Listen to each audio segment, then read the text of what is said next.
Haleluya, jumpa lagi dengan saya, Pendeta Reo Panggabean, Oikumene Ministry Jakarta. Apa kabar saudara? Saya berharap saudara selalu berada dalam keadaan baik, sehat, penuh semangat, dan never give up. Jangan pernah menyerah. Semangat terus! Kebenaran firman Tuhan hari ini terambil dari satu kitab yang tertulis di dalam kitab Kolose pasal yang pertama, di mana Paulus mengawalinya dengan doa dan ucapan syukur. Saya tertarik sekali dengan apa yang diutarakan Paulus.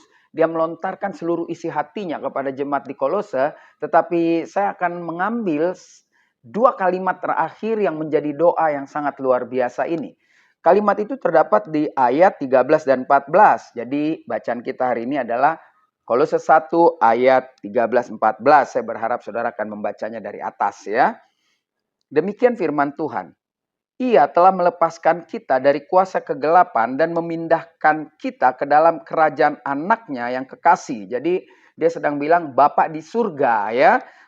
Telah melepaskan kita. Tentu Paulus dengan tim penginjilannya, tentu juga semua jemaat Kolose. Dan kitab ini dibaca hari ini berarti kita itu adalah saya dan saudara. Ya, jadi Bapa di surga telah melepaskan saudara dan saya dari kuasa kegelapan dan memindahkannya kepada kerajaan anaknya, kepada kerajaan Kristus yang kekasih. Lalu 14 ini ditutup dengan luar biasa sekali. Di dalam dia, di dalam Kristus, kita memiliki penebusan. Ya, jadi di dalam dia kita memiliki penebusan kita, yaitu pengampunan dosa. Nah, bicara tentang pengampunan dosa, tentu ini adalah bulan-bulan Paskah. Kita tahu ketika dia mati di kayu salib, dia katakan sudah selesai, maka dosa yang harusnya kita tanggung, ditanggung oleh dia. Sampai mati dia menanggung dosa kita. Wow, tentu kalau kita hidup waktu itu, mungkin kita akan sama seperti para murid, karena guru saya tuh akhirnya mati. Katanya dia datang dari surga. Tetapi 3 hari kemudian, dia menuntaskan semua keraguan daripada murid atau orang-orang yang percaya mengikut dia selama 3,5 tahun di dalam pelayanannya. Bahwa dia kalah memang, tetapi ternyata pada akhirnya dia bangkit. Dan dia menunjukkan bahwa dia tidak kalah selamanya. Justru dia masuk ke dunia orang mati, masuk ke dalam lembah kejahatan untuk menghancurkan semua.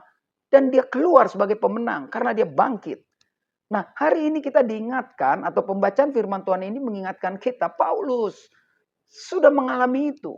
Paulus mengatakan tadinya saya harus menjadi orang hukuman, tetapi aku sudah dibebaskan oleh Bapakku di surga. Bapakku yaitu Tuhannya Allahnya Abraham, Ishak dan Yakub. Di dalam Kristus, di dalam kasihnya, kita memiliki kerajaan. Kelak, ketika saudara dan saya tetap bertahan, tentu menjadikan Yesus Kristus sebagai Tuhan dan Juru Selamat. Karena hari-hari ini kan banyak juga orang yang melepaskan Kristus hanya mungkin untuk keraguan keyakinan atau untuk karir atau untuk pasangan hidup, entah apapun alasannya. Tetapi saya percaya saudara dan saya jangan pernah lepas Kristus. Karena bagian firman Tuhan ini yang juga merupakan doa Paulus mengingatkan kita juga bukan hanya sekedar jemaat di Kolose bahwa kita yang tadinya hancur lebur sudah diselamatkan oleh karena kasih Kristus dan kita akan ada di dalam kerajaannya kelak. Jadi hari ini saudara dan saya jangan pernah takut lagi menghadapi kerasnya dunia. Jalani terus sebagai warga negara kerajaan surga. Berbeda dengan dunia itu sudah pasti. Tetapi jangan pernah ikut gelombang dunia. Kita harus berbeda, lawan arus. Walaupun penuh dengan tekanan. Walaupun penuh dengan penolakan. Tetapi tetaplah katakan bahwa Yesus Kristus itu adalah Tuhan dan Juru Selamat bagi hidupku. Tidak ada lagi yang bisa memisahkannya. Tetap semangat, maju terus dalam Tuhan. Saya Pendeta Reo Panggabean, Oikumene Ministry Jakarta. Sampai jumpa pada perenungan berikutnya. Tuhan Yesus memberkati.